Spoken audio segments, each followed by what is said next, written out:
left. I am your host, Mac Paladin, and with me are the usual suspects. Adam. I am Kaiser Sose. It defeats the purpose when you say it out loud.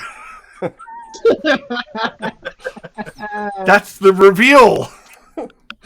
You're like, I thought that's what we were doing. All right, Kevin's here. Good evening, ladies and gentlemen. And Pettyfan is in the house. Cast down the traitors. Gollix is lurking in the room.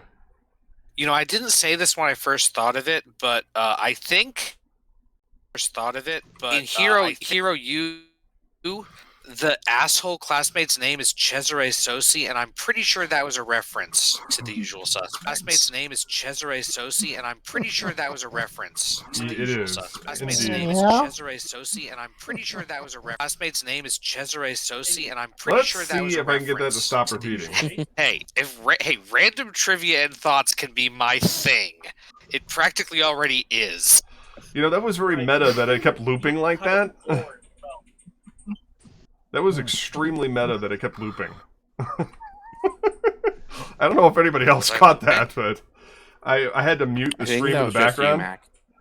Yeah. I now have it up and it is casting right now on my television set. So. Yay! Hooray! Oh, I'm sorry if I did something wrong. No. I was complimenting the fact that I was trying to mute the stream so it wouldn't pick up my desktop audio, and it just kept looping, so I couldn't hear any follow-up after that. I'm pretty sure that was a reference to. I'm pretty sure that was a reference to. I'm pretty sure that was This message shall be repeated. The revolution will not be televised. Morale improves. Unless you're at Kevin's house. Oh, God. And the real reason y'all tuned in, Twilight Winter. I have survived 2 weeks of snowstorms. I am eternal. I'm constant as the North Star. I wish I was constant. Now I'm looking for payback. Little shout out to our invisible friend Andrew Russo over at TikTok. I say invisible because he has no idea that he's our friend. Well, allegedly, we have a great show for you tonight and plenty to talk about. Tonight's episode, of course, is called Snow Way Out because we can't have a discussion of the week in review without talking about Texas being snowed under. Okay, shit happened in Texas. All right. Yeah, not just being snowed under, but being the victim of a snow job by its elected officials. Yep, because Mother Nature is the ultimate exposer of, libertarian fantasies. Right. That's a good way to put it. Remember, horrible disasters that result in nobody having running water or nobody having drinkable water or electricity is a small price for Texas to pay. Wait, the electricity is drinkable? For not having... Huh? No. Is a small price for Texans to pay to not have the federal government interfering in their power grid. Yes, and that is basically the major reason why what happened in Texas happened. Nothing... Because... Go ahead. Because for decades... Texas has been on a power grid completely and totally separated from the federal system. And? Because they want to separate themselves from that mean old federal government that won't let us do what we want to do. Well, yes. Oh, and yes. And yes, wind turbines will freeze when it's in cold weather if you don't fucking winterize the turbines. They work fine in fucking Alaska. And as we all know, nothing drives humanitarian need like capitalism. Uh-huh. Yeah. Not unfettered just, capitalism, no less. I mean, they have wind turbines in Iowa and Illinois, and they don't freeze over, even though they're in a pretty much colder climate than Texas is. Why? Because they winterize them. Mm-hmm. Well, in fairness, Texas only gets a snowstorm like this once every 20 years. I was about to say that. But at the same time, it's like you got to prepare for everything, and that everything includes, when extreme climate change brings extreme Arctic air down to you. Indeed. Gasp! He mentioned the C word. It's like that time. That's right, I said it because I'm a liberal. What's the Al Roker? I was about to say, remember that time that Al Roker was talking about the polar vortex being unusually cold, and then everybody jumped his shit, and then he had to post an apology on air, but it was extremely sarcastic, where he says, "I was talking about the polar vortex. It was all you who inferred that it had anything to do with global warming." He says, "Just for the record, and he said it really sarcastically, like, yeah, that was kind of the point, fuckheads." Yeah, I mean. Well, it's more of a situation where he's, the meteorologist for the main morning show, which has not just liberal viewers. So right, no, I totally get that, but it's like I loved the sarcasm because it was just like, damn, dude. and then and what's funny is now Texas is literally experiencing the day after tomorrow. Well, pretty much. I mean, okay, people aren't freezing solid instantly. The day after tomorrow thing pretty much was the polar vortex actually completely collapsing. Well, but we are living in an Irwin Allen-esque / Roland Emmerich disaster film right now, aren't we? Uh-huh. Yeah, considering what's happened over the last few years with all of the disasters we've had, yes.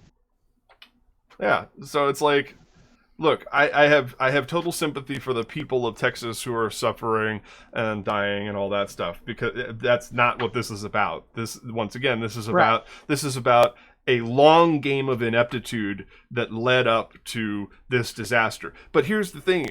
It's not like I don't want to hear anybody say, "Oh, who could have seen this coming?" Well, I don't know. Maybe when Rick Perry was governor and you were, praying for storms to restore your water. And then when you had the storms, then you were trying to pray away the storms too. Right. It's like you can see stuff like this coming, but even if you can't, you still want. If you're still going to be this whole, we're going to do these things by ourselves because we don't want to deal with the federal government. Then actually do them. You have to do certain things that actually do them. Yes. Yes. It's like you need to have your power grid strong enough to the point where something like this doesn't bring you literally 3 to 4 minutes away from literally the entire state not having power. Right. Because, they're damn lucky it wasn't even worse than it was, because apparently they were literally just minutes from having to completely shut down the entire damn grid because it would crash. And of course, the irony once again of Joel Osteen saying there's no room at the end. Fuck that bastard. Yeah. I'm just saying. I mean, a lot of people, probably a lot of people are like, well, why do you focus so much on him whenever there's a major disaster in Houston, Texas? It's like, because his megachurch is the former Summit Arena or Horizon Arena. I forgot what the name was, but it was the former home of the Houston Rockets until 2002. When this guy decided to buy it and turn it into a megachurch, which, by the way, the Lord upstairs probably would not be happy about these megachurches. Because he wasn't really a fan of greedy people, you see. Right. Right. So, yeah. He probably would not like these megachurches that you've built up in these big cities around here, and these televangelisms and everything else that you're doing here. Because and him living in a fancy mansion, running around a private plane. Right. Well, him and Ken Copeland. I mean, take your pick. Whoever. I mean, anybody who runs a megachurch, anybody, really. Unless, of course, the televangelist version of religion is right, but it never really is. I'd rather not live in that fucking universe. The Steve Martin movie there was a Steve Martin movie back in '92 called Leap of Faith, which was hilariously spot on, maybe a little too spot on, which is probably why it tanked, because everybody was like, I don't know, I don't like being called out. But I've never seen a film. I've never seen a film that was more fitting. That also comes back in cycles. Like, it's like every time we have a situation like this, it's like you need to replay that film on the Jumbotron. It's like, but yeah, like whenever things happen in Houston, people in Houston automatically look at, the place where they probably saw a big concert once upon a time, or saw the Houston Rockets win back-to-back NBA championships in the mid-'90s when Michael Jordan was on the bench. I mean, they look at what is a symbol of the city's history, right? And see a former sports arena as a potential, shelter from storms and bad weather. And meanwhile, you have this guy who has to literally be yelled at and screamed at and bitched at and embarrassed by a mattress store owner in order to do the right thing. Oh, that was great. Yeah, shout out to Mattress Mac. Yeah, shout out to Mattress Mac. Yeah. I mean, every single time something happens in Houston, this mattress store owner always steps up and does the right thing, and meanwhile, this guy that runs and owns the former home of the Houston Rockets has to be yelled at in order for it to be a shelter. But it could easily be a shelter every single time. But that's what happens when a city in Texas decides to, sell it completely in order to be a big mega church. Because they don't want to run a sports arena anymore. They don't want to run a concert arena anymore. So let's sell it to this guy who wants to turn it into something that'll be on TV every week. But yeah, I mean, Texas. What's happened in Texas is, when libertarian conservative ultimate fantasy runs deep into reality. Yeah. And exposed, as it always is, no matter the state, no matter the part of the country, by Mother Nature. Mother Nature always exposes these things for what they are. Well, it always is the ultimate exposer of conservatism's failures and fallacies. Always. Because at the baseline, we don't need big government. We don't need the federal government. Yeah, you do. You do in order to rebuild your home. You do in order to rebuild your business. You do in order to put the lights on. You do in terms of everything else that happens after a big disaster. Well, at the very least, you have to have a functioning state government. Yes. And there's the other thing, too. It's like when you have a state government that is so, we don't like federal government and we don't like big government, that you basically just don't want to run a government pretty much at all. And yet they have one of the... you absolutely have to. Yeah, and yet they have one of the biggest governments of all. And the ultimate irony is that... Because they're one of the biggest states in the country. Right, and what's so ironic about this whole thing is that President Biden and FEMA have all been allocated now to respond to this disaster, and because of Texas's governmental ineptitude... Because of Texas. Because of Texas. Just say because of Texas. Yeah, because you don't have to say anything more than that. Well, once again, because I'm trying to differentiate between the people of Texas and the government of Texas, because the government of Texas is directly. Yeah, but we should point out that gerrymandering and everything else, because that does directly impact the state house. Gerrymandering does definitely affect the state house disproportionately, so that way minorities can constantly win supermajorities in their state government. So Biden has authorized everything they need. He sent in the troops, metaphorically speaking, and they don't want to take. Well, it's not that they don't want to take it; it's that they don't know what to do with it. They're arguing, they're bickering back and forth about what to do with it, because they're like, well, we don't want no help, but whoa, and so it keeps going back and forth like that, and so it's like, we could take care of this thing by ourselves, and it's like, it's been pretty much proven that no, you cannot. So that's the irony of it. We have a president willing and able, whereas before it was, we had the paper towel throwing man. And now we have a president who's willing and able and actually has a modicum of competence in handling a national disaster. And that pisses them off. Yeah, and it pisses them off. And what's even more ironic about that last statement there, that we have a president that has a modicum of intelligence when it comes to handling a national disaster, it shows you just how ready the federal government actually was to handle a national disaster under Trump, but he didn't have any fucking clue what to do with it. I mean, or didn't care. Government, which is worse. The federal government is always ready for stuff like this. Always. Right, but the shelves. Always is. But there's no excuses like.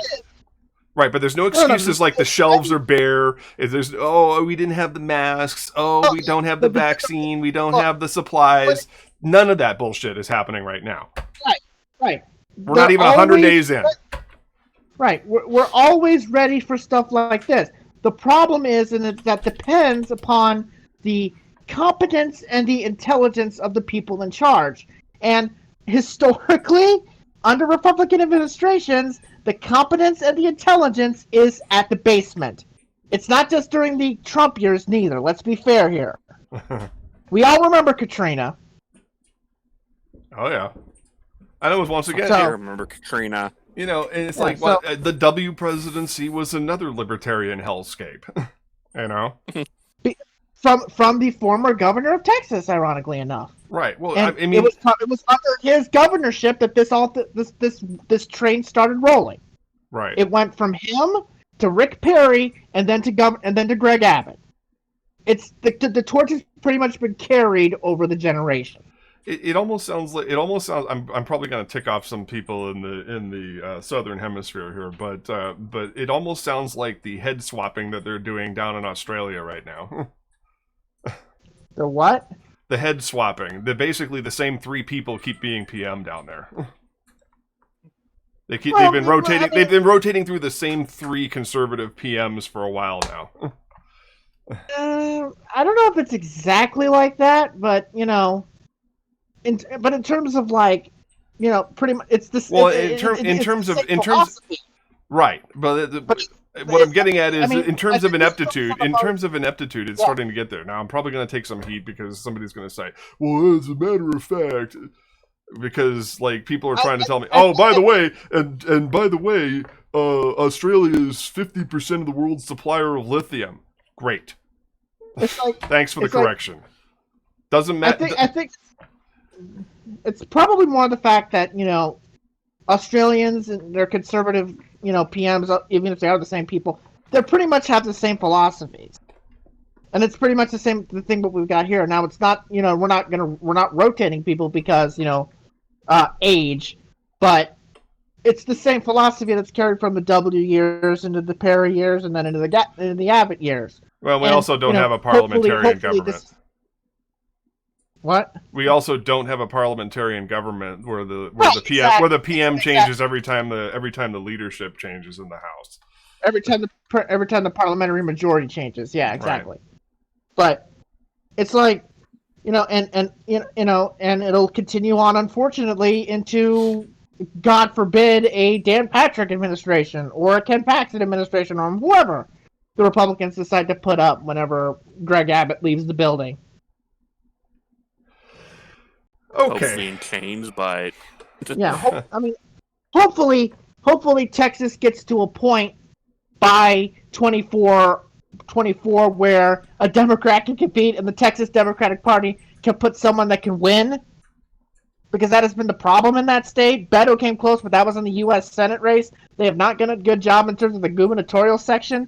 That needs to change. Hopefully, you could use this to go, hello. I saw hashtag Beto for governor trending lately, and I was just like, I was rubbing my head because I felt that pressure headache behind my eyes. But hey, Biden lost the presidency bid 3 times before he finally became president, so who knows? Maybe Beto's magic number is 4 too. To be fair, he came close to winning an election, a big election in Texas than any Democrat had since Ann Richards in the 90s. Right. Let's be fair here. Let's be fair to Beto. I think he could possibly give it a run for his money. Oh no, that's why I said, well, but also you have to consider the fact that, like I said, Biden lost 3 times for the presidency before he finally got it. So, you know, maybe Beto can get some kind of maybe Beto can really stay on the national stage by becoming a governor. I mean, I'd also point to something a little bit more close to home here. Hmm. John Ossoff ran for the Congress in the 6th Congressional District. He lost that after a runoff. He then went and ran for the Senate. Nobody thought he had a chance at winning. He won. Now, maybe that's because of the fact that you had Reverend Warnock put him over the finish line, but he still won, and he's still going to be in the United States Senate for the next 6 years. So true. Look, you have to at least put your foot in the door in order to have a chance at winning. And Beto came as close as you could possibly get. And he could easily run for governor and point to, all of this and go, hey, we don't have to do this. I think you saw the downsides of libertarian and conservative fantasy. You don't have to go down that route. You could go to at least somewhat moderate reality, if not left, center, left reality. Mm-hmm. Right. No. That's why I was saying. That's why I walked it back immediately, because I was like, well, this whole. I think it's political gaslighting to say that, well, so and so was a 3-time loser. So what? You have to keep getting back on the horse if you eventually want to win. Right. You have to take the hit. At the very least, you have to take that hit. You have to at least put your foot in the door and take that hit, and at least in a loss, show that, maybe this is possible if we keep trying this. Right. Like, I'm coming to you from a state where we turned blue here for the first time since 1992. Okay? And it's because of the fact that Democrats, over the course of the last 10, 15 years, put their foot in the door, fought, lost, took the hit, got back up, and tried again consistently, and then you're there when the demographics and the population and everything else and those trends come your way. Right, and then the otaku... You have to be in the game. The otaku jock... Yeah, the otaku jock in the chat here says, did we forget how badly Obama lost his House race in 2004, but then won the Senate? Yeah. That's right. Also, he lost a previous, I think it was a state Senate bid in 2000. Yep. So, Obama had losses. He took those losses and he kept going until eventually he got rewarded to the U.S. Senate and then to the presidency. Ironically, that was a perfect storm of events, though, too, and which is ironic because of what's going on in Texas. There. Right, but it was like. I mean, if you talk about things near and dear to my heart, Star Trek, Jerry Ryan and the seat that Obama won was against Ryan, who lost because of the fact that he was embroiled in the scandal and divorce from Jerry Ryan. Yeah, that's one of the reasons why Obama won, was because he got fucking destroyed by that whole scandal. I forget what the whole thing was, but I believe there was some infidelity involved. Infidelity and rough sex, if I'm remembering correctly. Yep. Fine. So that's why Obama won that Senate seat. Not that he couldn't have carried it eventually, but at that time, he really got pushed over the finish line by that, and that propelled him onto the national stage and made him a superstar. Yeah. Right, but the thing... Right place, right time. Right, but the thing is, at the end of the day, you have to be there. You have to show up. Yep. Like, you have to be in the game. You have to at least take the hit. You have to at least take a loss or two. Right. You have to keep fighting. It's not instant. It's not going to be instant jackpot all the time. You can't learn unless if you always win. Right. You can't. You gotta at least. You either have to take a loss, or you have to have a hard, razor thin, like less than 1,000 vote victory. Like you need to be in a. You need to sweat in order to learn. You have to either take the hit or at least sweat. Because to just simply think that you can cruise and have instant wins all the time is not going to help you. And acting as though you'll have a race that's easy and can ride, and you don't at least try to campaign.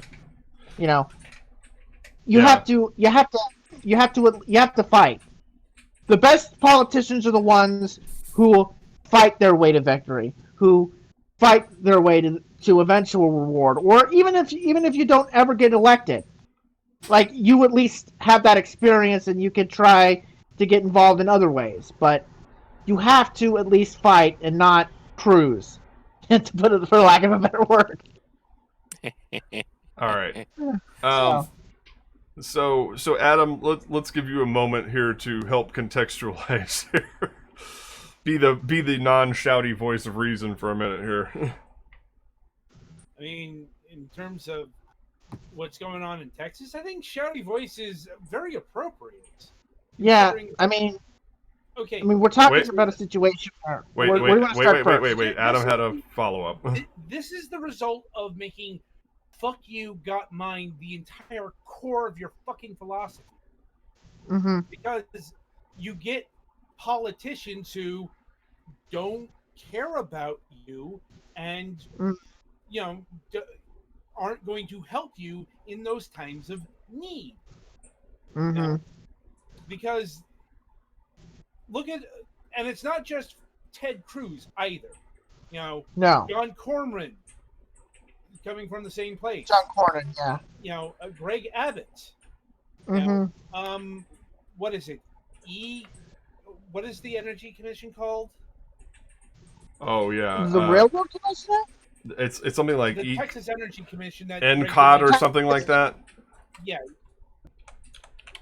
ERCOT. I think it's ERCOT. Yeah, ERCOT. All of it. They don't care. They didn't have reason to care, and it showed in their attitude. Even when a crisis hit, they still didn't care.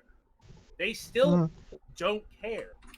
And this is like politics 101. Like, this is the time when they really should care. Because, how do I put this? It's not just the people that they're supposed to be hating getting the shaft. I mean, in a situation such as this, it does not differentiate between those of particular political persuasions. And as someone who lives in a, ERCOT, in a disaster-prone state, I can tell you, one thing you don't want to fuck up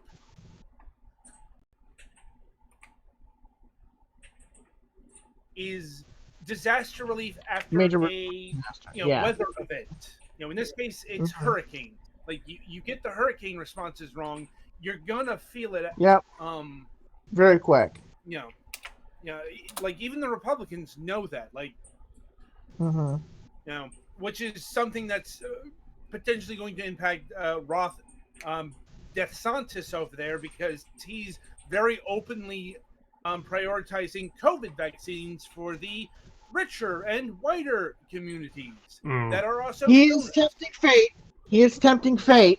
Like, yeah, that's what he's doing. He's tempting fate because he's probably hearing a lot of the presidential talk that's apparently coming up about him for reasons that escape me. I mean, don't they still have all their eggs in the Donald Trump basket? Well, yeah, but that's beside the point. Apparently, if Trump doesn't run, we got DeSantis over here, who's pretty much just like Trump, in all but being Trump. Well, it's also the Republican Party is kind of going through a civil war. Yeah. If you're like Trump in all but being Trump, you're nothing like Trump. That's all he is. So true. Yeah. But it's like, Ted Cruz and, all of them better hope that their constituency has short memories, or as short as they're hoping, because... Well, considering who Republican voters are, that's a pretty good bet. or that this doesn't happen next year. Right.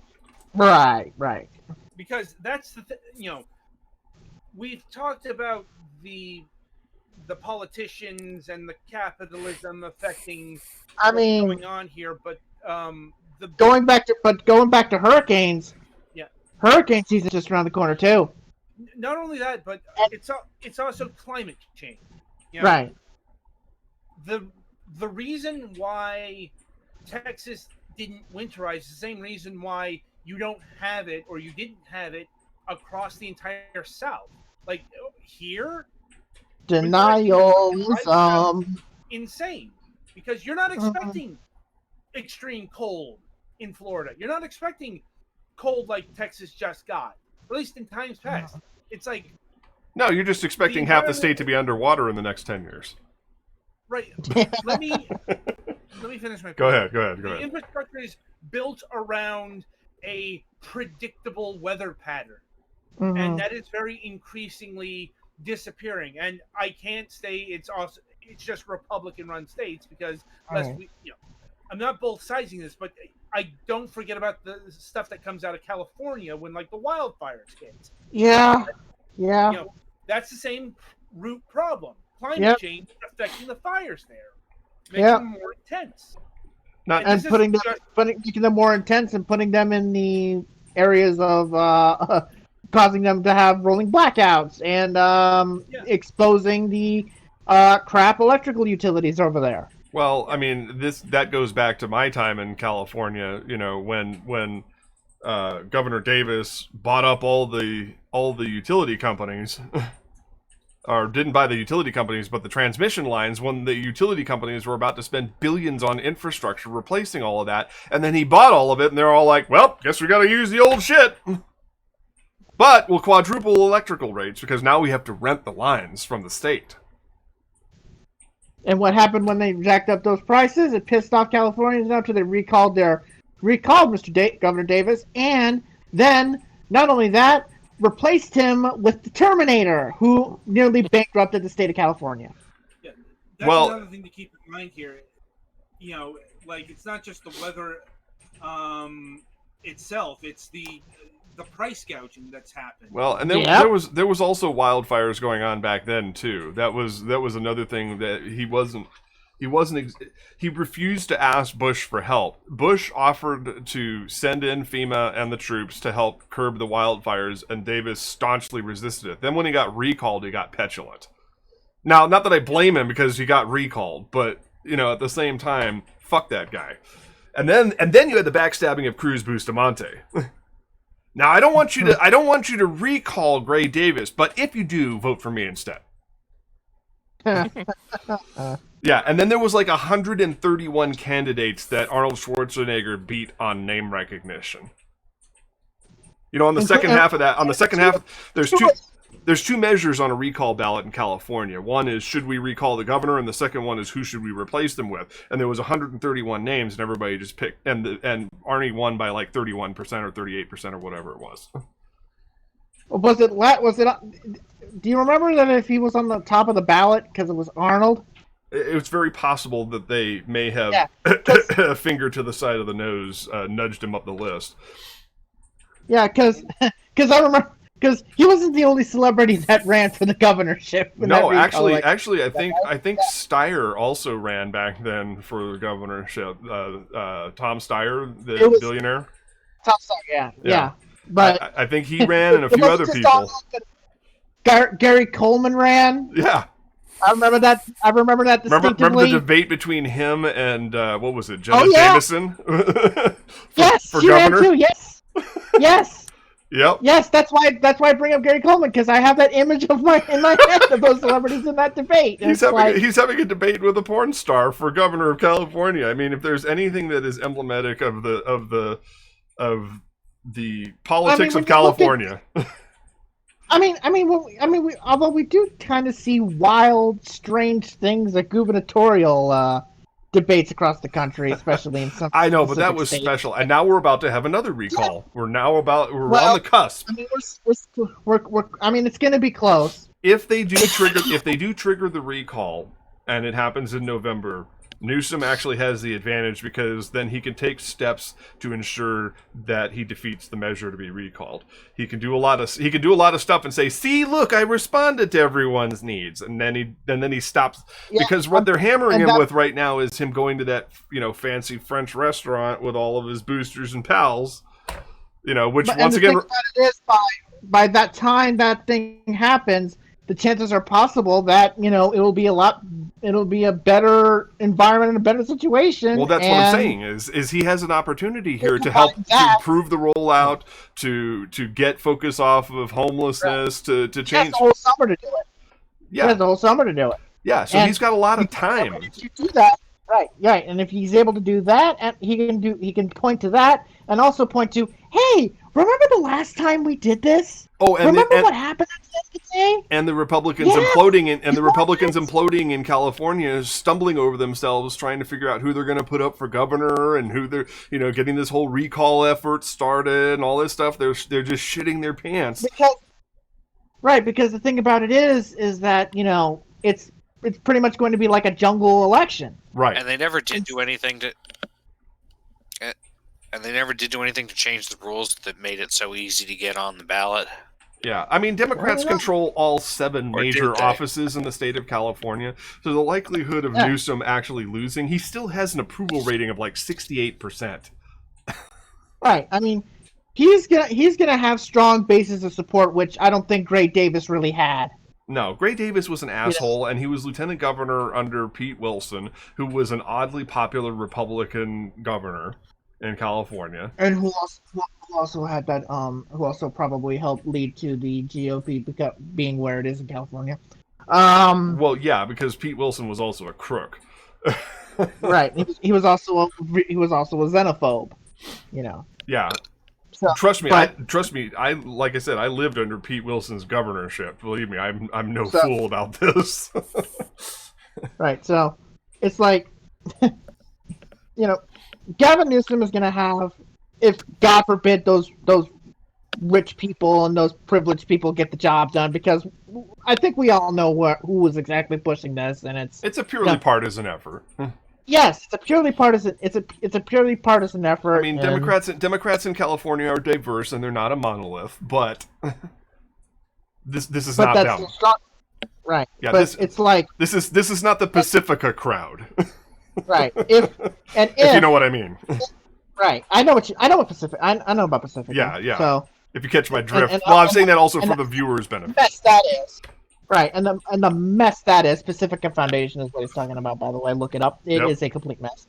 Yeah, they want to break off. They want to break off the entire west coast of North America and become its own country.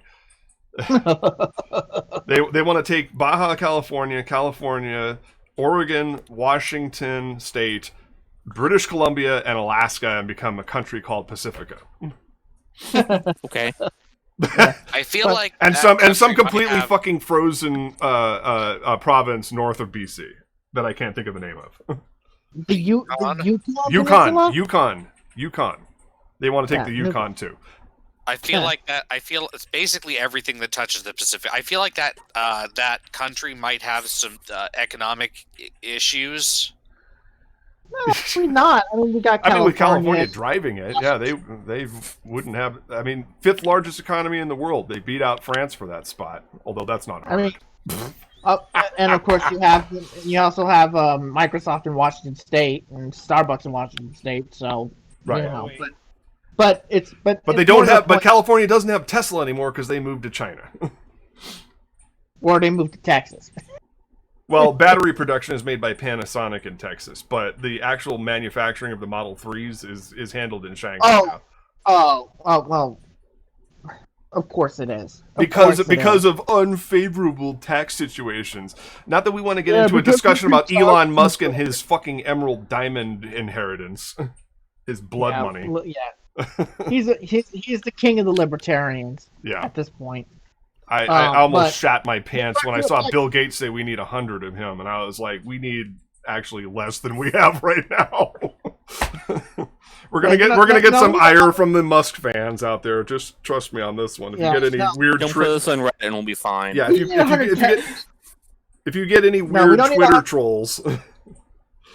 Whatever. It was this episode. It was this episode. Just saying. Whatever. I'll be ready. Block, mute, goodbye. Indeed.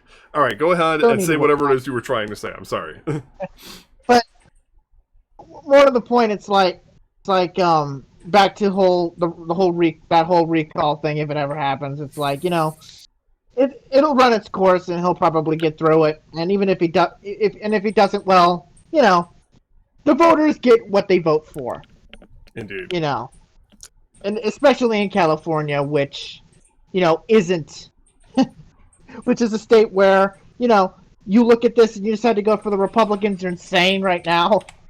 Right. But, all right. I think we're at a point where we need to move to another topic. Right. We're running Okay. out. Let's see here. Let's see. Adam, did you hold on? I'm going through your synopsis here. Let's get back on track here. Do we want to go to the Tandon situation? I guess. The what? Okay. Yeah, we have rigmarole around certain Biden cabinet nominations, and Ted Cruz is fair game. Yeah, the Biden nominees is what we get to the Tandon situation, and specifically Neera Tandon, which does dovetail back to the Texas thing with Ted Cruz. But go on. Yes. Actually, not necessarily. Anyhow, we're talking about Neera Tandon, who is Biden's choice to, or is currently in the nomination hell, wanting to become the director of the Office of Management and Budget, OMB. The problem is that, unfortunately, the men and women of the United States Senate, on unfortunately both sides of the political aisle, are having a moment of snowflake syndrome, because she is right now apparently on the verge of having her nomination tanked, not because of any conflict of interest, not because of any real issues involving her experience or anything else, or questions about whether she can run the OMB or not, because she is the former head of the Center for American Progress, which is a pretty big think tank. No, the reason why her nomination is close to being tanked is because she was mean on Twitter to both Berniac liberals on the left, including Bernie himself, and also to Republicans up and down. And unfortunately, because our senators are a bunch of children, it's put them in their feelings. And it's not just the Republicans. Fifis. Yes, pretty much. And it's not just Republicans, which is obvious. Obviously they're going to be upset about it. It's also Bernie Sanders, apparently, who is being non-committal and is not helping matters. And also Joe Manchin of West Virginia, who is officially, and should be officially, on the shit list. Oh, he's been on my shit list. And he's always, well, he has been always on. And I've been very much, we can't be too hard on him. He's the only Democrat left in West Virginia. We understand the situation that Joe Manchin is in right now, okay? We understand it. We know for a fact that he's the only Democrat that's probably going to be the last federally elected Democrat, or Democrat elected, period, to a major political office from the state of Virginia for the foreseeable future. We know for a fact that any, and I mean any, attempt to primary him will be dead on arrival. Like, literally, it will be dead the moment we know that. Try telling that to the progressives. Yes. Look, screw them, okay? They're hiding behind Manchin. Joe Manchin. They're hiding. Right. They think they can primary him. I know that. You know that. We both know that. It's going to fail, and we also know for a fact that it is going to fail the minute it opens and starts. Yeah, it is DOA. Like, Joe Manchin is about the best you're getting out of West Virginia. Right. But he can be bought too. Over the past 20 years. The Democrats can buy him if they promise to open up. He wants green energy jobs in West Virginia because he knows coal is dead. Oh no, he doesn't. I'll go. I don't think that's it at all, because if that was the case, he would say so. Even if he has said so. Even if he thinks coal is dead, I'm pretty sure. I've just read 40 fucking articles about how he wants green jobs in West Virginia because he secretly knows coal is dead and those jobs aren't coming back. He said so on live fucking television. That's what I was going to say. It's the secretly thing, because I'm pretty sure if you stand on West Virginian soil and say that coal is dead, but he wants massacred by 100 coal miners. Hold up, because we're agitating the. There are other reasons to drag Joe Manchin aside from the Nidra 10 nomination. More pressing is his fucking stance on the $15 wage increase. Now. And the Joe Cotton joke response to that, the $10 by 2025. Here's the bottom line. I don't think he's the only person that wants that $11. Let me say what he actually he wants $11 and increased in 2 years, which is much like the $10 by 2025. That's some Republican idea. I thought that was Cotton. It is Cotton. It's specifically $10 within 5 years on top of E-Verify so that the I words, and I don't want to say the word here, the I words don't get it. The undocumented immigrants don't get it. But it's another word that they use that I don't want to say. And probably the indigenous people as well. I don't think so. I don't think that's the case because that doesn't involve some of them. Mr. Romney, but anyway, that's a Republican proposal. That's not going to go anywhere.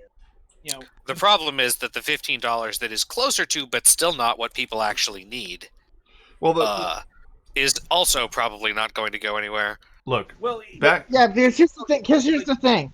That $15 proposal is not enough either, because it's $15 only in 2025 and not now, and people are going to bitch about it not being raised now. Even if it was immediately now, $15 an hour is still not a living wage in many parts of the country. Look. Although it's probably too high. Look, the bottom line is that they can buy his vote by giving him they can buy Manchin's vote by giving him the right earmarks for West Virginia, and that's what he wants. Is he's jockeying for more concessions for West Virginia, and if he gets them, you'll be surprised at how fast he changes his fucking tune. More to the point. I don't think so anymore. More to the point. I don't think so anymore. No. All right, let Adam talk. All right, Adam, go ahead. To the point, I don't think Joe Manchin is going to scuttle the entire COVID relief bill just to block $15 an hour. If I were in the Senate, I would take that 11 he's putting up. Honestly. Right, but there's another question. There's another question surrounding the whole $15 minimum wage increase, and that's if the parliamentarian will allow it. Right. If the parliamentarian allows a wage increase of any kind, really, because I think it's probably going to be about the increase of the minimum wage itself, not just 15, but period. Mm-hmm. So we have to see where that particular discussion lies, and right. If the bird rule, right. It's not. That's it. Right. Biden's already made it clear. Biden's already made it clear that he's not going to have Kamala overrule the parliamentarian. There's not going to be an effort to do that because. Yeah. That being said, because it's disrespectful to the business of the Senate and the structure of the Senate and shit. Are we talking about this actual position, or is that somebody's nickname? No, it's an actual position. Because that's why I wanted to make sure. Yes, I'm looking at her right now. Her name is Elizabeth McDonough. Right. You never really see her or hear about her or of that position unless there's a situation such as this. If I remember correctly, it's the person who's in charge of knowing what the rules of the Senate are and enforcing them. Right. Because they're using budget reconciliation, which is done under very specific rules. Specifically the Byrd rule in this case. Right. And if something violates it, then it's not going to go in. Okay. Right. Yeah, if it doesn't have to do with budget stuff, you technically can't use reconciliation to do it. And if you can't use reconciliation to do it, unfortunately, in this Senate, then the filibuster will kill it. Yes. Yes. I just wanted to clarify that because you know how ignorant a lot of people are of American politics. Even Americans don't understand American politics. So it's like who the fuck is the parliamentarian? Is that some quaint nickname for somebody? No, it's an actual position. Right. Is that some abstract person or whatever? No, it's an actual real person in a real position who's going to make a real decision. I'm guessing within the next 2 days, sometime in the next few days. Yeah, and if she decides that a minimum wage increase of any kind, $15 or anything of that, cannot be done under the budget reconciliation process, it is not happening. And Joe Biden, as a Senate lifer, is not going to have Kamala Harris work to overrule the parliamentarian. And even if that was a situation, there would not be the votes to overrule the parliamentarian, because both Joe Manchin and Kirsten Sinema and others have made it clear that they are not going to vote for such a move. Well, and I mean, you really shouldn't. Having rules like that in the Senate is important. It's just unfortunate that we have to do this the reconciliation thing to get shit to happen. Right. But they've got two shots at this, and the two things that they should be doing it on are the COVID bill and next year on infrastructure. Those are the two main things that they need to get nailed down to secure 2022. And that looks to be what is happening right now. I mean, I think we've already seen that they've already starting to move on that. For context, what these guys are talking about, this is for my listeners and everybody out there who's listening to the show right now. No vice president has overridden the parliamentarian since Nelson Rockefeller in 1975. That's how long it's been since that's how big a fucking deal this is. Yeah, and I mean, Joe Biden has been as much as certain people don't really have respect for it. Clearly, as we've seen over the past 4 years, the way that having a body like the United States Senate works is that you have to have rules about how stuff gets done. Well, otherwise, then you have dueling on the. Gets done. Otherwise, you return to having dueling on the Senate floor, where a congressman can come over from the other house, draw swords, and say, "Draw, motherfucker." Right, because otherwise nothing gets done because everybody's fighting over what they have to do first. Which had to be codified into the Senate rules in 1851. Right. Mm-hmm. And yes, that literally used to be allowed, and now it isn't. Yeah. Mm-hmm. Dueling was an okay way to break the filibuster back in the 1840s and 1850s. Somebody with their cane. Yeah, he had a sword and a cane.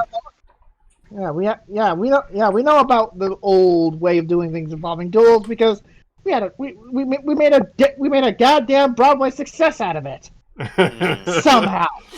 Indeed, we have never not been ridiculous. Yes, we are nuts at the end of the day.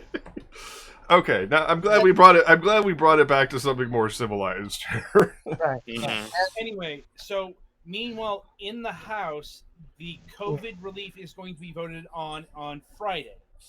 Oh, they have put the date on it for Friday. Okay.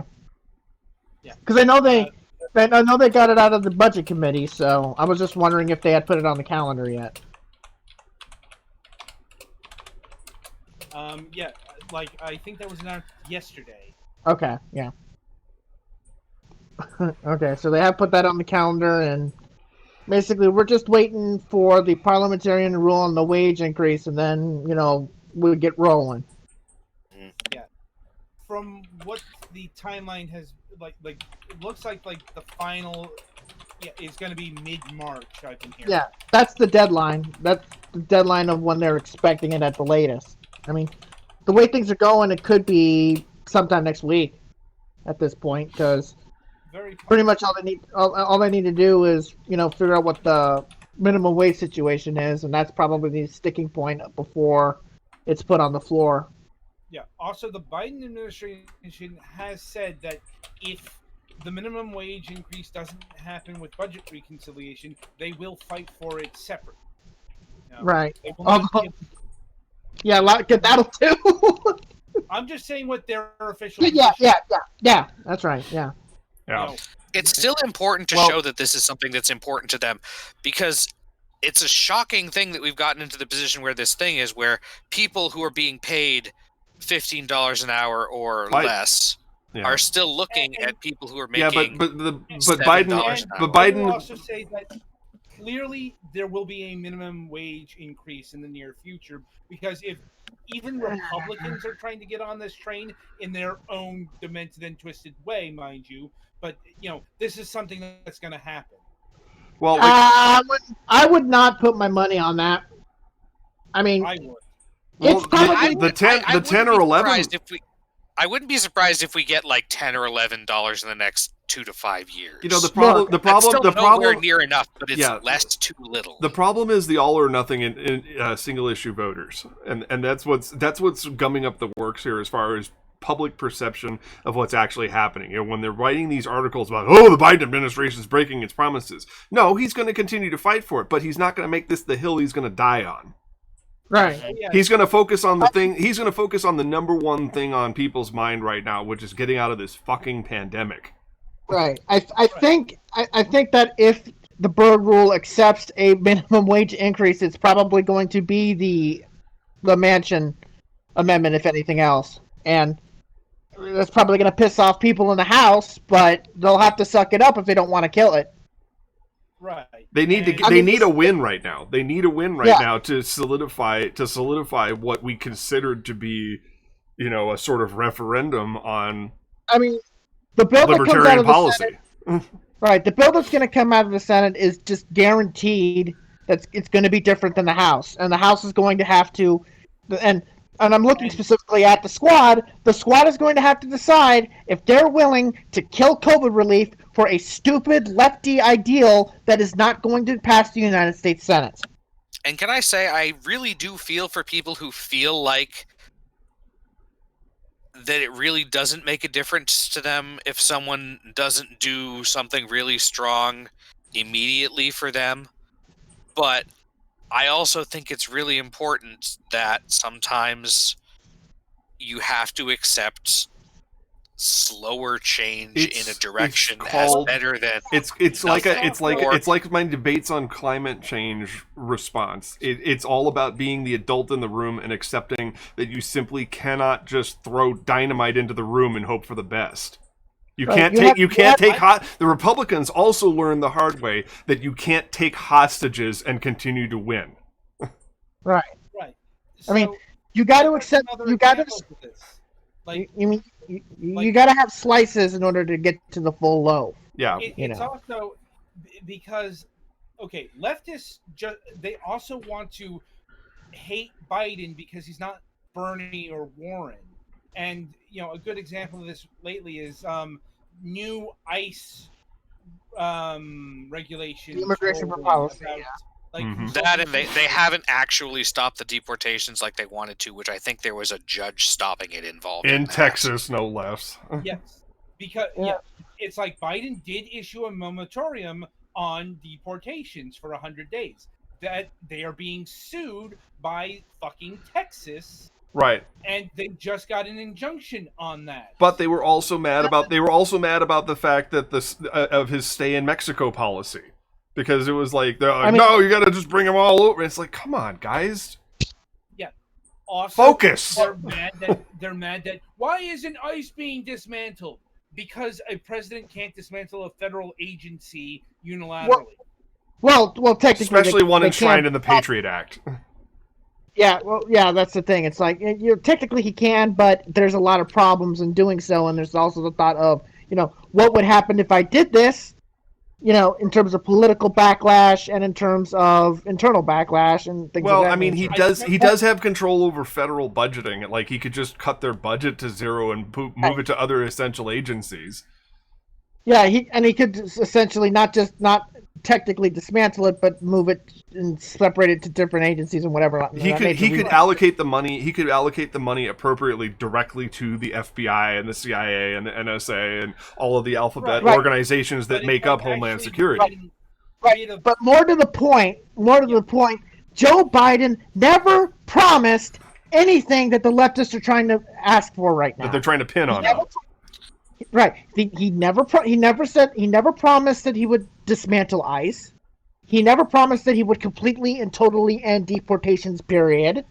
freeze it for 100 days. I believe his press secretary is quite good about pointing this out to the press. Yeah, and even then, he's trying to do the right thing on a lot of these things. It's just that the United States government is not generally a fast and agile organization when it comes to instituting policy changes. And that's by design in the Constitution. Right. And it's also, people keep going on about how young ICE is and all that stuff. That doesn't matter in the sense that they exist. Right. Once something exists in the federal government, it is so much harder to get rid of than something the fact that aspirational. The fact that we live in a society, I'll say the term unironically myself, that we live in a society that is effectively trying to be more politically correct and more sensitive to various groups' needs, and yet we still manage Indigenous affairs in a department called the Bureau of Indian Affairs. Right. Yep.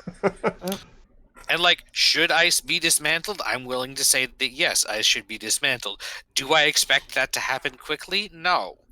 Do I feel bad for people whose well-being and immediate future potentially hinge on that? Yeah. Also, yes, I wish there were not as many people being negatively impacted by it. But I think all of us would agree that the federal government should not be leading in a law enforcement capacity in terms of immigration purposes here, and it should be reverted back to states and localities for that kind of stuff.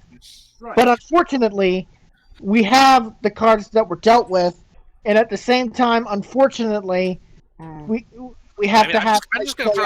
Somebody has to. The problem. There is a problem. Sorry. Before you throw that out there, hold that thought for 1 second. There is one other problem, and that is that the southern border states, with maybe the exception of California, have wildly differing ideas on what responsible management of the southern border is, especially Texas and Arizona. Especially Texas and Arizona. Right. Remember, not 10 years ago, Arizona passed HB 1070. SB 1070, but yes. SB 1070.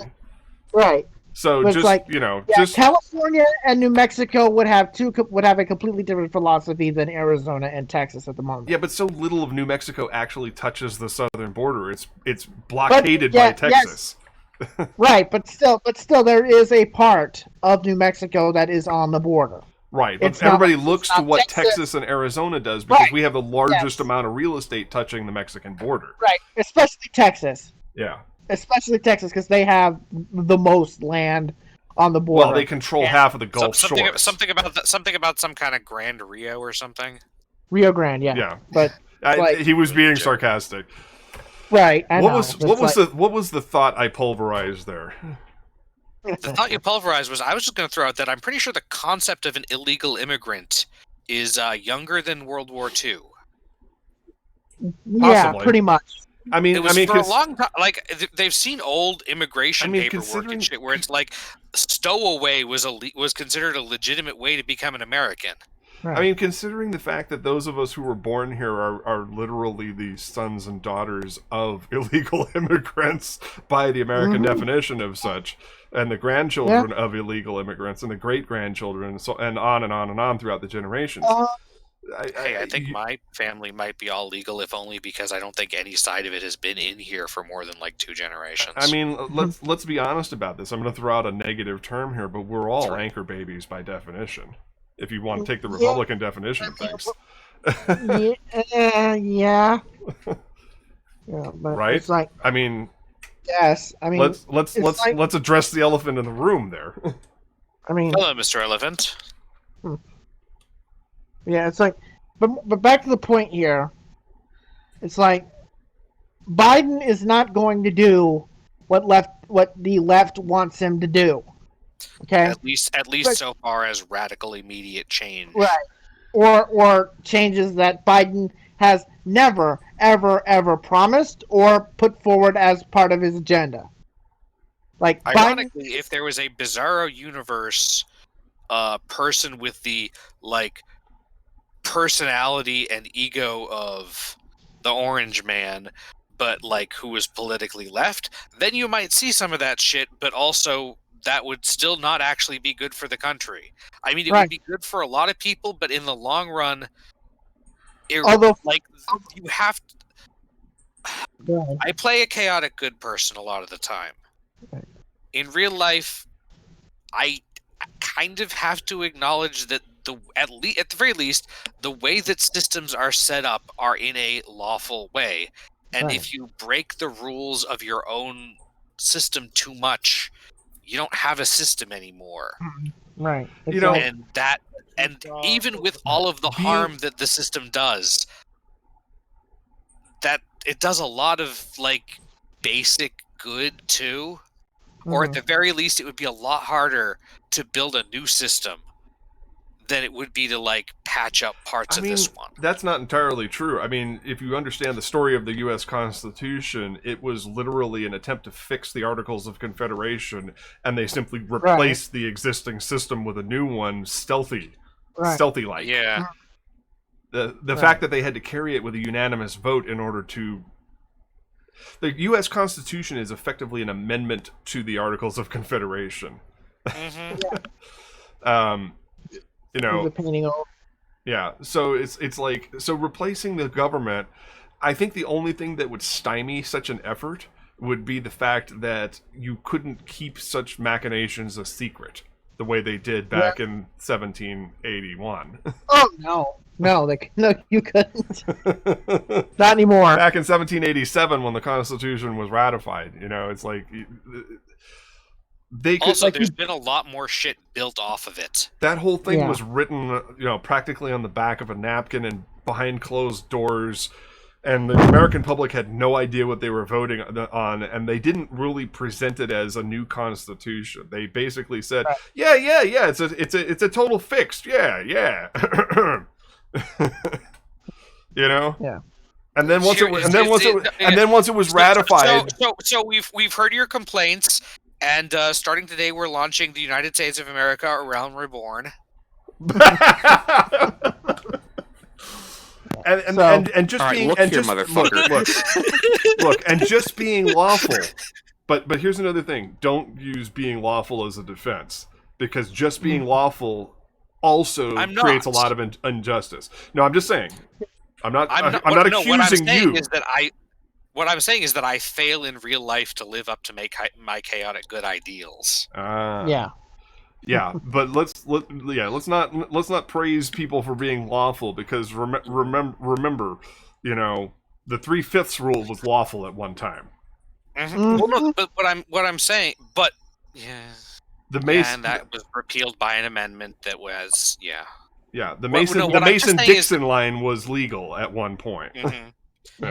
What I meant by that is that, and Biden is a person who is going to try to do the right thing, but he is going to try and do the right thing in accordance with the rules of the Senate. Well, the system does work better. The system does work better if we try to change it from within instead of attempting to assail it from without. Right. That's mostly what I think I meant. Twitter is a vehicle that likes to constantly. They are the thousands hacking at the branches instead of the one hacking at the root. Yeah. And that's the thing you have to remember, is that the tree won't die if you're constantly hacking at the branches. You have to infect the root. And it's like, if you want the poisonous tree to die, you have to infect the root. And that's why I always get mad at these weird national policies of our bogus alternative national parties, such as libertarians and greenies and all that stuff. This is why I rail against them all the time, is because they're always trying to go from this top-down philosophy instead of this bottom-up philosophy. Yeah. Something I've advocated on this show multiple times as well. They need to infiltrate state and local governments and change them from within. Otherwise, you're constantly going to have this imaginary sea of red that poofed itself into existence because of gerrymandering and general fuckery. Right. I mean, you usually only see them run for example, you only see them run for federal offices. Mm-hmm. Like, you never see them. If I just get in the presidency. Right, or an occasional senatorial run, or gubernatorial run, or congressional run. It's like, guys, you cannot change. But on the local and state scene, it's basically the only real parties that even try are one-issue parties like weed parties.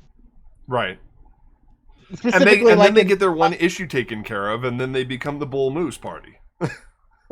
Essentially, yeah. It's like, well, great, now what? Hey, the Bull Moose Party won the presidency once. But yeah, American non-traditional parties don't really see, themselves as governing parties. They just see themselves as, we're here. We want to take things from both from our opponents here and make it ours. Vote for us. And that shit kind of works in European parliamentarian systems.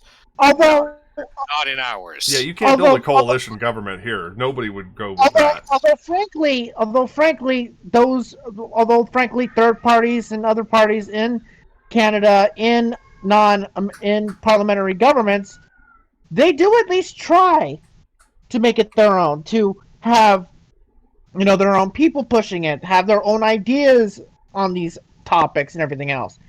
Here, it's like, we're taking this policy here, we're taking this policy here, make it more extreme, sell it. And to clarify, I'm also not saying that European parliamentary systems are some shining beacon of functionality either. Well, right, no. But they have some merits that we might benefit from, but yeah. But look, you take the American Green Party and you compare it with the Green Party in Canada, in the UK, in any other country other than the United States, it is a joke how different they are. It is not even oil and water, it's Earth and it's Pluto in comparison. Like, they're that far apart. Oh god. Like, you picture a green from Britain and a green from America. A green in believes what he's talking about. A green in America is just saying it and being a troll.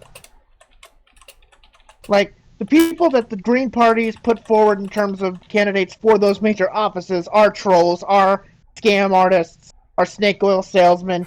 Meanwhile, you look at the Green Party in Ireland recently, they helped form a government. Okay? That's the difference.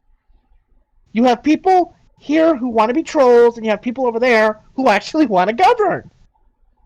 And until we have a situation where third-party people actually want to govern and not want to just simply, be cartoon characters and dance around in front of your face, they're not going anywhere. Yeah. Anyhow. So, where are some of these foreign countries that we have policies that need to change against? I don't know what foreign countries you're talking about. I was making a generalization against a certain libertarian candidate 4 years ago. Yeah. Anyhow. Start writing this down. Yeah. Yeah. Should we talk about what happened in entertainment this evening? Briefly. I do have a couple of things I need to talk about, but go ahead. I feel like we haven't dunked on Raphael from Calgary enough, but we can always do that. Yeah, we can do that. He's part of the never-ending story. If you want to tie it to entertainment. Like I said, I think we can do that anytime. Yeah, I think we should package that up and ship it the next week. Yep. Anyhow, because there was quite a bit that happened today in terms of entertainment. Way too much to cover in like 10 minutes. Indeed. But, Viacom, CBS just had their Paramount Plus junket thing, and they announced their presentation unveiling. Mm-hmm. Emphasis on junk. A whole bunch of stuff, but like the big things that people are talking about is the formation of Avatar Studios. That is a studio solely dedicated to making Avatar thing. Avatar the last Airbender one, not the one no one cares about. Right, and I find it kind of funny that Mike and Brian have actually reclaimed that brand with this. Well, at least until Avatar 2 comes out. Even probably with Avatar 2 coming out, because yeah, I mean, I'm really dreading that. But anyway, so Bright have announced that... You mean Avatar 2, 3, 4, and 5? Yes. Anyway. Yeah, we know. Anyway, Mike and Brian are back. Yeah. Not without what's his name? That showrunner that everyone liked for a while. Joaquin, I think it was his name. Santos. The guy who went over to the Last Dragon. Oh, I forgot. Dragon Prince. Yeah. Yeah, I think that's what I was talking about. But I'm not sure his name. But yeah, they don't. Yeah. There's actually no real show, but it's actually an animated film that they're going to do first, which is very interesting. Yeah. But yeah, Mike and Brian are back in the building, and they're not saying it, and nobody's really saying it. But I think we know exactly why they're back in the building, and it's the same reason why Korra was created. Franchise insurance. Indeed. Also, is the Netflix live action fucking thing still happening, or? As far as we know, yes, and that brings me to why I say franchise insurance, because as we all know, Bryke walked off of that project very publicly, in fact, and specifically noted that, if I recall correctly, they noted creative differences.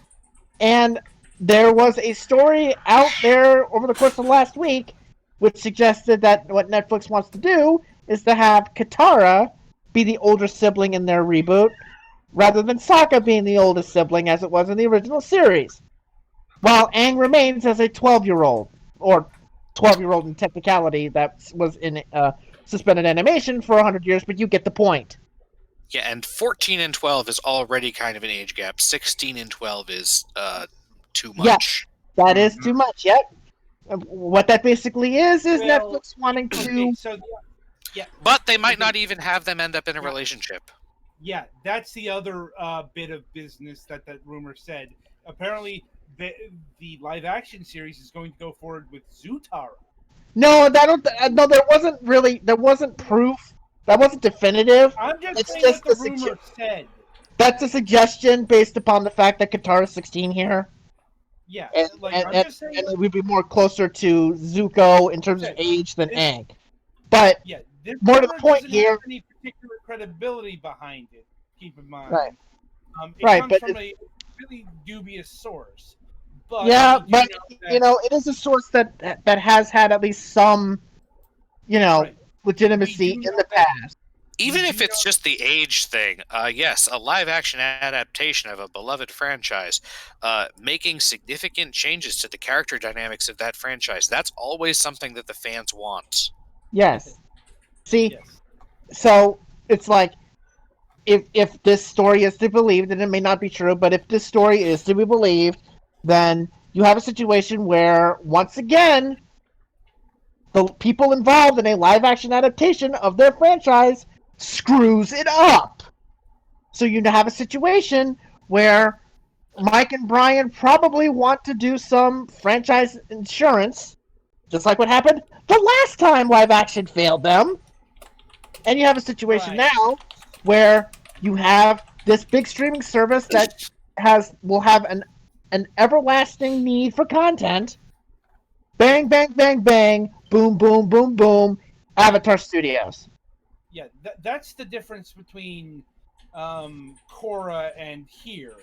Yes, you have people, right? Korra, you had people in charge who, saw this and said, "Okay, go ahead and try it." And then it's like, "Oh crap, this is a hit. We want more."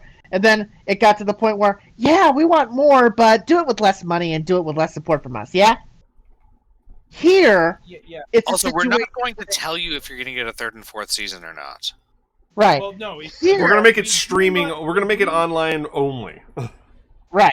Yeah. Actually, I think they did tell them. I think they did tell them it was 3 and 4 and whatever. But they were going to cancel after 1. Well, actually, it was originally meant to be 1. It was originally meant to be 1 book. It then turned into a 4-book series.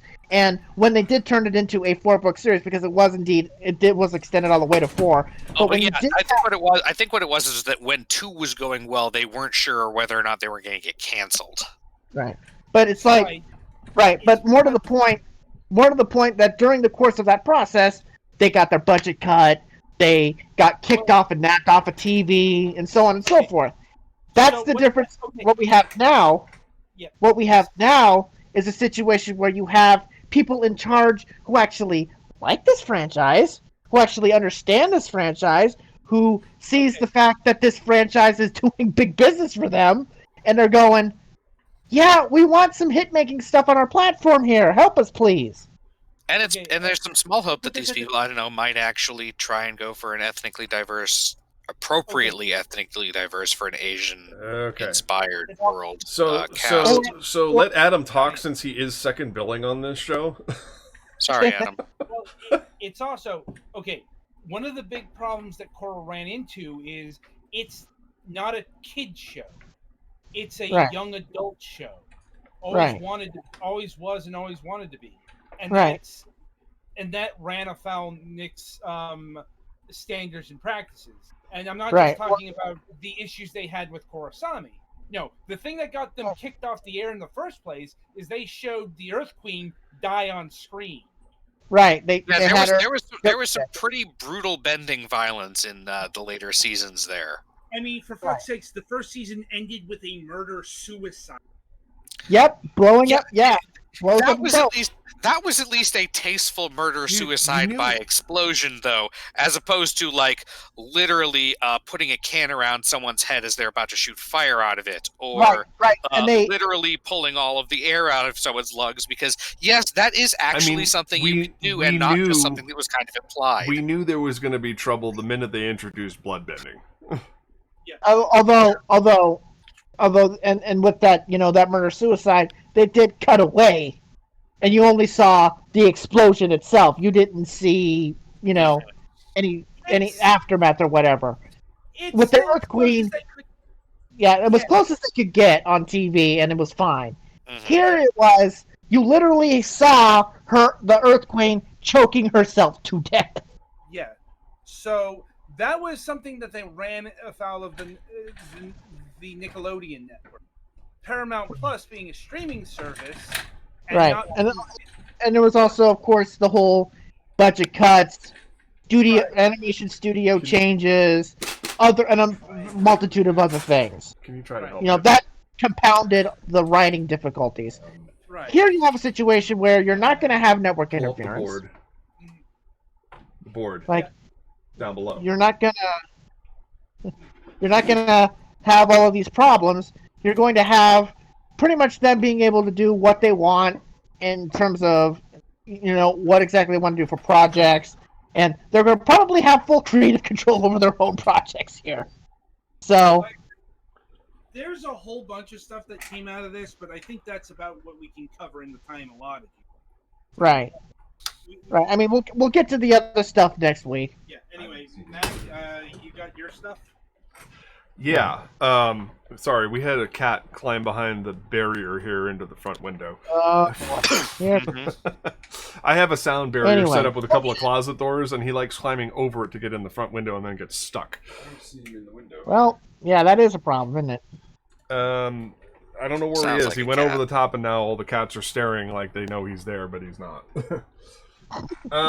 Anyway, promotion. Anywho, I do have the latest episode of The Lavenders. I was going to put it up last night, but I decided I'm going to put it up after the show, after this announcement. So be sure to stay tuned for the next episode of The Lavenders, which will be going live on our YouTube page in about 15 or 20 minutes. So that's kind of a big deal. We are over the halfway point for season 1. This is episode, 6? I'm asking you, Kira. My co-conspirator here is no help whatsoever, but that's okay. Yeah.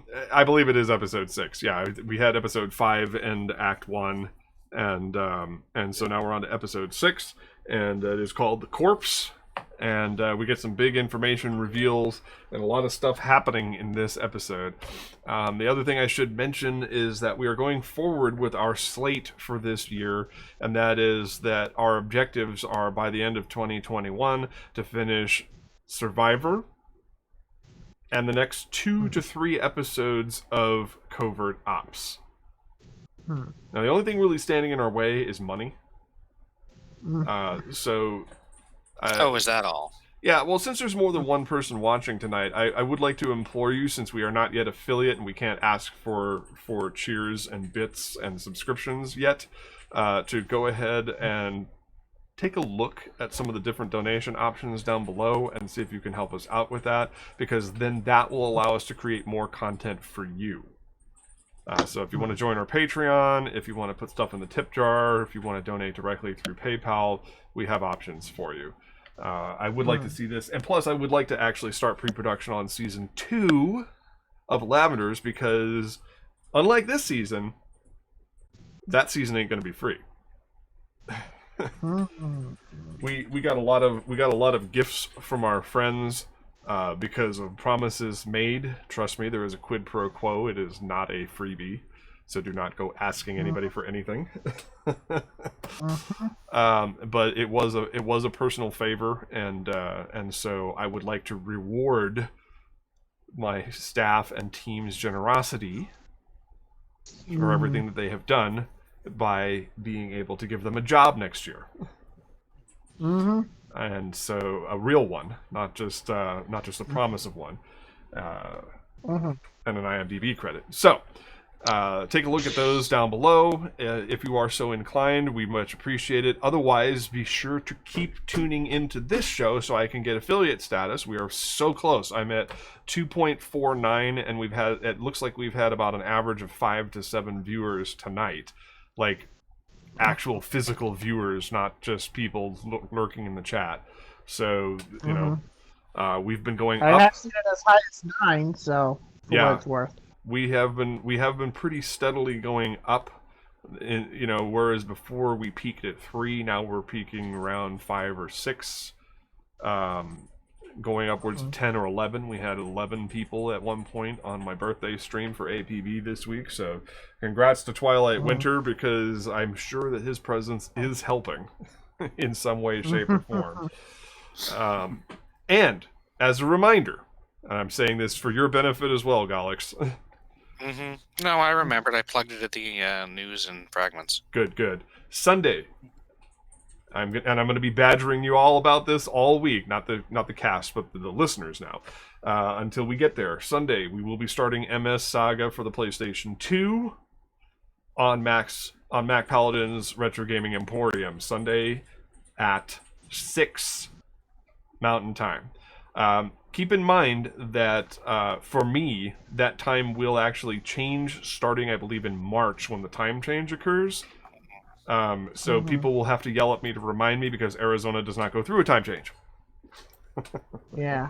Look, I apologize on behalf of the rest of the goddamn country for not making sense, but for still living in the Nixon era. Well, honestly, I think that some of the eastern, like Maine and possibly New Hampshire, probably could use to just fucking shift to goddamn maritime time. Instead of full time, because our daylight savings time is more comfortable both on the long end and the short end, frankly. Yeah. But Yep. So that's some of the big stuff. I'm trying to think if there's anything else. This is actually very important. Saturday, Varias and I will be switching up. I switch back and forth as far as names. Kira, Varias, however you know her by. Varias and I will be starting our Overwatch play on Mac and Varias's FPS, TPS shenanigans. We're going to keep APB on Monday with Twilight Winter, because we dogged him until he learned the game.